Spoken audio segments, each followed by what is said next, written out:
అది ఎప్పుడు ఆడికిపోతా ఉందో, ఎవరితో మాట్లాడుతా ఉందో కనుక్కో.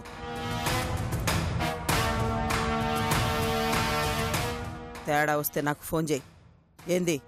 అట్నే అమ్మా. రేయ్, ఈ విషయం అన్నకు తెలియకూడదు, జాగ్రత్త. అట్నే అమ్మా.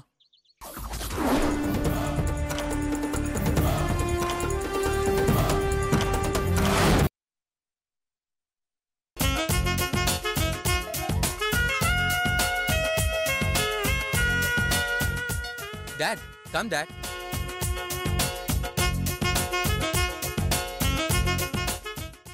వద్దురా, నాకు కొంచెం పనుంది, మళ్ళీ కలుస్తాను. రండి డాడ్, మా ఫ్రెండ్స్ని పరిచయం చేస్తాను.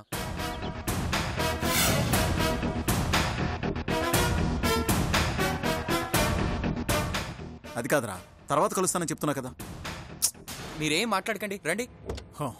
రండి డాడ్, కమ్. ఓకే, పద. Come on dad.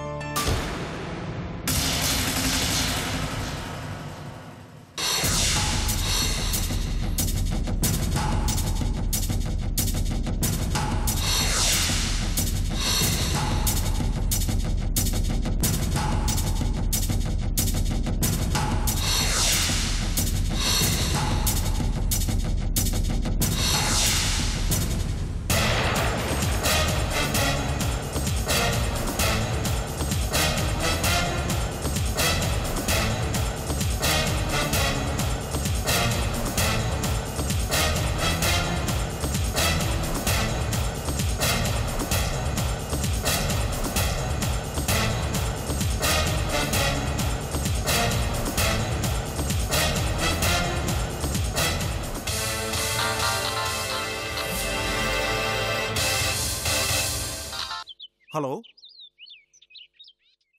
అలాగా, ఓకే, వస్తున్నాను. రే సంజు, నేను అర్జెంటుగా చెక్స్ మీద సైన్ చేయాలంట. లేట్ అయితే బ్యాంక్ టైం దాటిపోతుందిరా. ప్లీజ్ రా, అర్థం చేసుకో. డాడ్, ఇక్కడ వరకు వచ్చారు కదా, ఫ్రెండ్స్ని కలిసి వెళ్ళండి. మీ ఫ్రెండ్స్ అందరినీ ఫ్రీ టైం చూసుకుని ఇంటికి ఇన్వైట్ చేద్దాం. అప్పుడు కూల్గా మాట్లాడుకోవచ్చు. ఏంటి, ఓకేనా? Okay dad, you carry on. Thank you రా.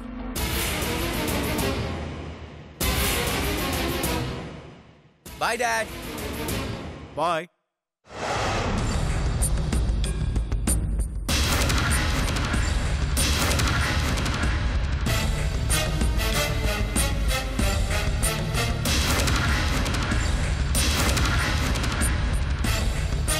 హే సిరి, సంజయ్ వస్తున్నాడే. హాయ్ సంజయ్.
రేయ్, నువ్వేంట్రా ఇక్కడ?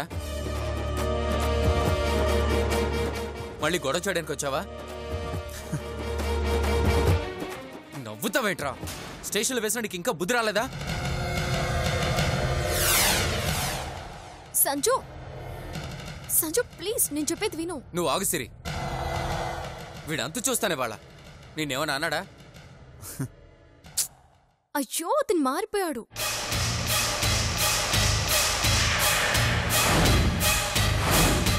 ఇందాకే నాకు సారీ కూడా చెప్పాడు. వదులు.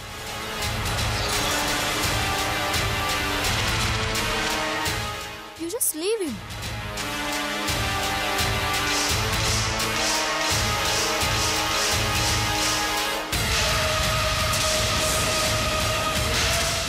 ఏంటి సారీ చెప్పాడా? హ్మ్. ఏంట్రా మళ్ళీ ఇదో కొత్త నాటకమా?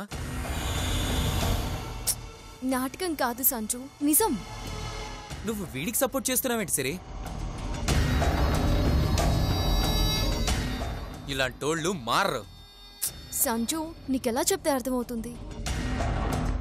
తప్పు తెలుసుకుని ఇక్కడికి వచ్చాడు, నాకు సారీ చెప్పాడు కూడా. చూడు సిరి, సారీ చెప్పడం వెనక ఇంకేదైనా కారణం ఉందని నా అనుమానం.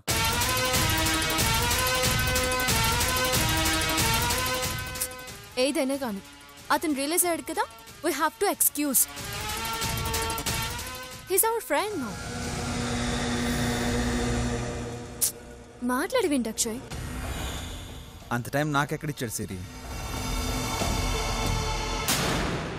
కనబడగానే కాలర్ పట్టుకుని కడిగేస్తూనే ఉన్నాడు.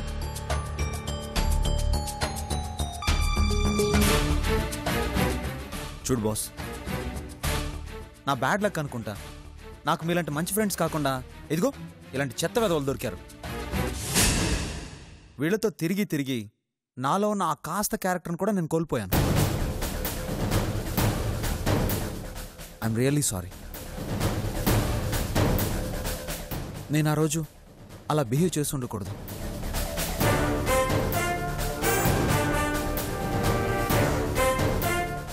నా లైఫ్లో నేను అసలు పోలీస్ స్టేషన్కి వెళ్తాను అనుకోలేదు.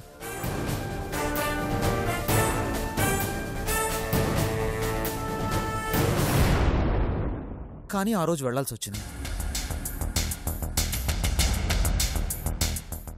ఆలోచించాను.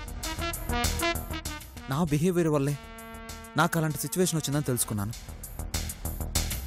అదే బిహేవియర్తో మిమ్మల్ని అందరినీ ఇబ్బంది పెట్టానని అర్థం చేసుకున్నాను. అందుకే సారీ చెప్పడానికి వచ్చాను.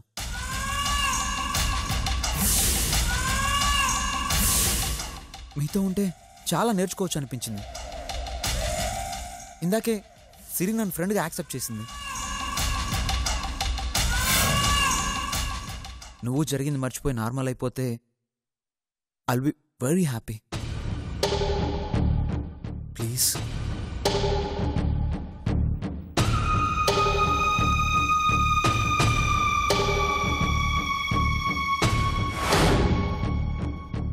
సిరి నిన్ను ఫ్రెండ్గా యాక్సెప్ట్ చేసిందంటే నువ్వు నాకు ఫ్రెండ్వే. కానీ మాతో ఫ్రెండ్షిప్ అంటే నువ్వు ఈ వేస్ట్ బ్యాచ్ని వదిలేయాలి. ఓయ్ ఏంటి, నీకోసం మా మామ నాతో ఫ్రెండ్షిప్ వదిలేస్తాడనుకుంటున్నావా? ఏరా మామా, పోరా ఇక్కడి నుంచి.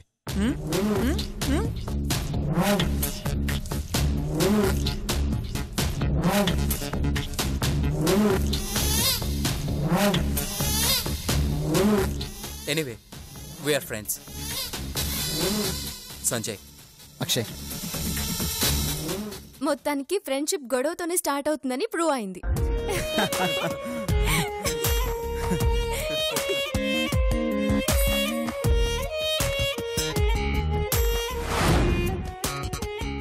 సారీ, నేను వచ్చి మీ వర్క్ డిస్టర్బ్ చేసినట్టున్నాను. యా, యాక్చువల్లీ మాకు కొంచెం వర్క్ ఉంది. It's okay. Shall we meet tomorrow? You carry on. Okay, bye. Bye. Yeah, bye. మళ్ళీ కలుద్దాం. మీరు వెళ్ళి వర్క్ చేసుకోండి, మేము వెళ్ళి డాక్యుమెంట్స్ తెస్తాం. Okay, bye. కమ్. యా.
సరే అటు చూద్దాం పద.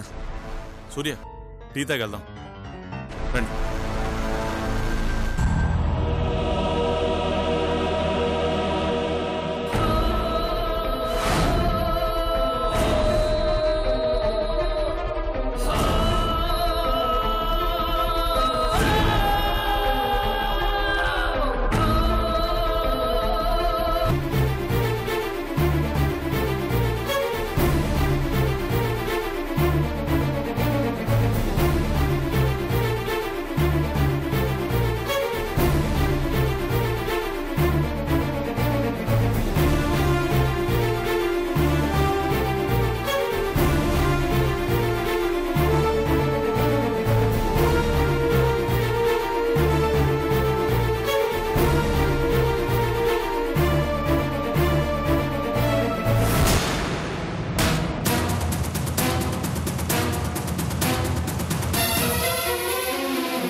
సూర్య ఎక్కడున్నాడు?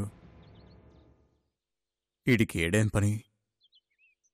ఎందుకైనా మంచిది, వెంటనే ఇంద్రాణమ్మతో చెప్పాలి.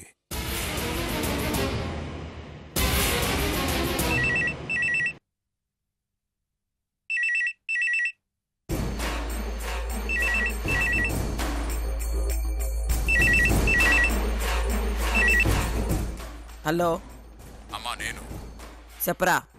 అమ్మా ఆ పెద్దిరెడ్డి అల్లుడు హైదరాబాద్లో ఉన్నాడమ్మా.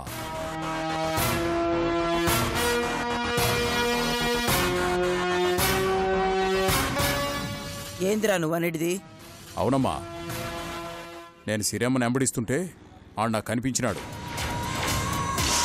ఆడు సిరిని ఎంబడిస్తున్నాడా ఏంది? లేదమ్మా, ఆడు ఏరే పని మీద వచ్చినట్టున్నాడు. సరే, అది నేను చూసుకుంటా. ఇంతకీ సిరి ఏం చేస్తా ఉండాది? ఇందాక 4 పిల్లకాయలు మన సిరియమ్మతో గుమ్ముగూడి ఏదో మాట్లాడుకుని ఏడికి పోతున్నారమ్మా. మీరు సిరి మీద కన్నేసి ఉంచండిరా. అట్నే అమ్మా.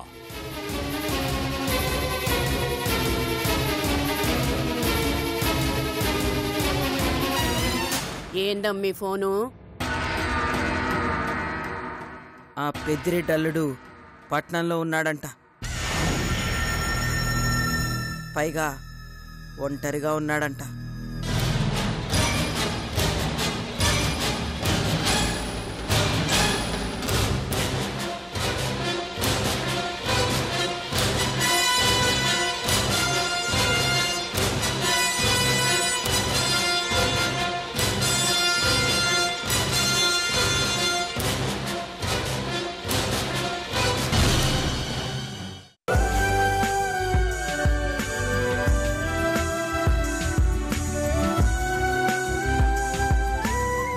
Friends, let's coming to the point. మన రీసెర్చ్ పాయింట్ ఏంటో తెలిసిందే కదా, ఫ్యాక్షనిజం. పగలు, ప్రతీకారాలు, కక్షలు, కార్పణ్యాలు వగైరా వగైరా.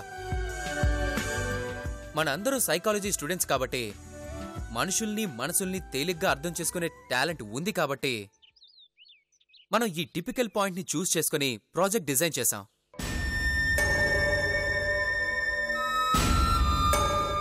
అసలు ఈ ఫ్యాక్షనిజం అంటే ఏంటి?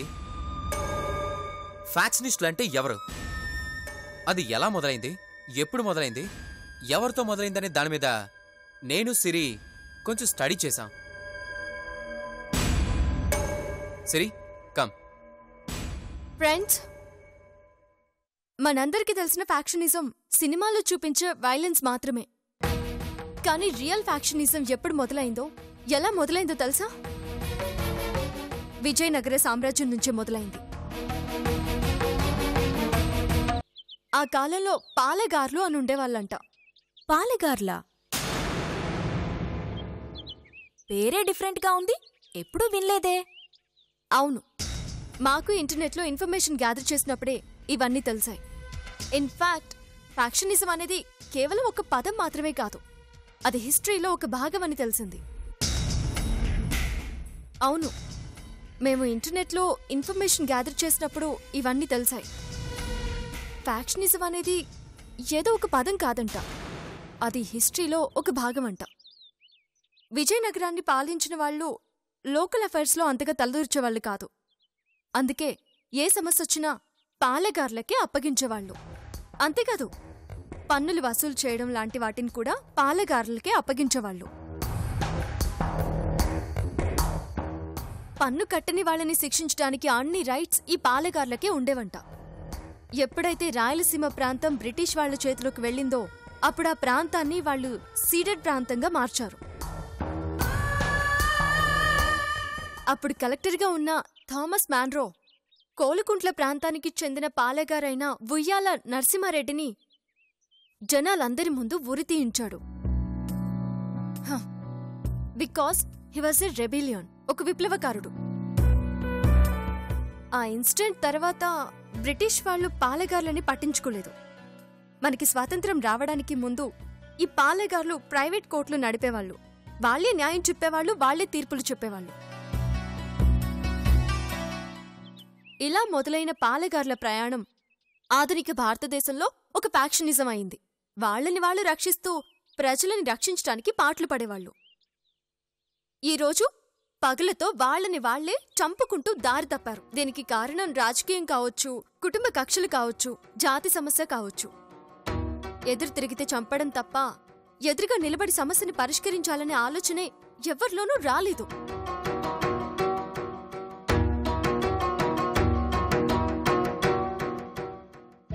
అందులో నా కుటుంబం కూడా ఉంది. ఎప్పుడో జరిగిన చిన్న తప్పుకి ఇంకా మా 2 కుటుంబాలు పగతో రగిలిపోతున్నాయి. ఇండియాకొచ్చి 10 రోజులే అయినా మా ఇంట్లో ఉన్న సమస్యలు చూసిన నాకు ఆ సమస్య ఆ ప్రాంతం మొత్తం మీద ఉందని అర్థమైంది. మనం వాళ్లలో కొంతమందినైనా మార్చే ప్రయత్నం చెయ్యాలి. ఇదే మన ఏం. ఇదంతా అవుతుందా? అనుకుంటే అవుతుంది, కానీ అంత ఈజీ కాదు. దీనికి మన గవర్నమెంట్ సపోర్ట్ కావాలి, పోలీస్ డిపార్ట్మెంట్ సహాయం కావాలి. అప్పుడే మనం ఈ ప్రాజెక్ట్ పూర్తి చేయగలం.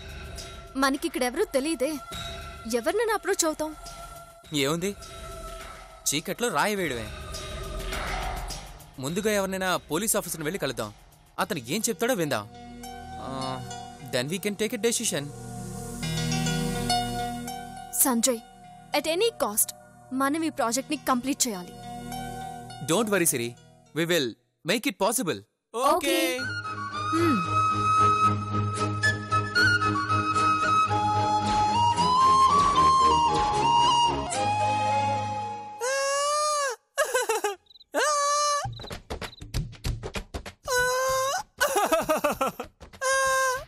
నన్ను కొడతావురా? చిన్నప్పటి నుంచి నువ్వు తాగి పడేసిన సిగరెట్ ముక్కలే కదరా నేను తాగింది. నువ్వు తాగొదిలేసిన గుక్కెడు వీరే కదరా నేను తాగేది. నువ్వు వాడి పడేసిన బట్టలే కదరా నేను వేసుకునేది. ఆఖరికి నువ్వు వేసుకుని ఇచ్చా. వద్దులే, అలాంటి నన్ను వాడెవడో కోసం కొడతావురా?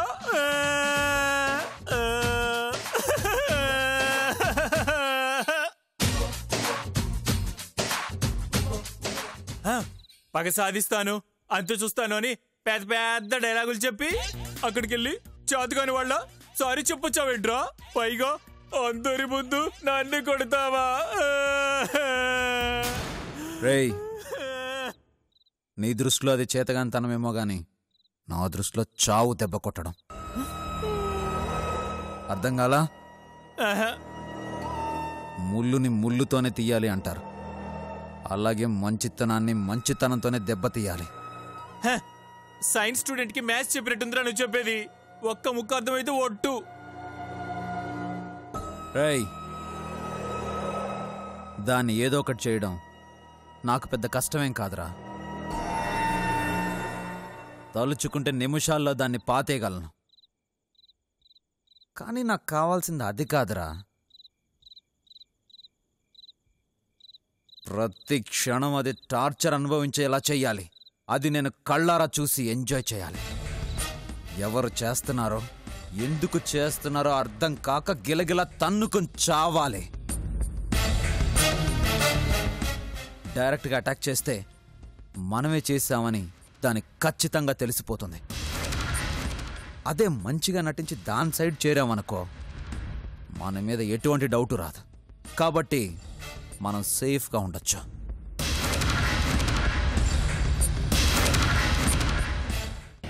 నన్నే జైలుకు పంపిస్తుందా చూడ్రా. నేను వెయ్యబోయే ప్లాన్తో అది తేరుకోలేని షాకులోకి వెళ్ళిపోతుంది. సరే, now you are my target.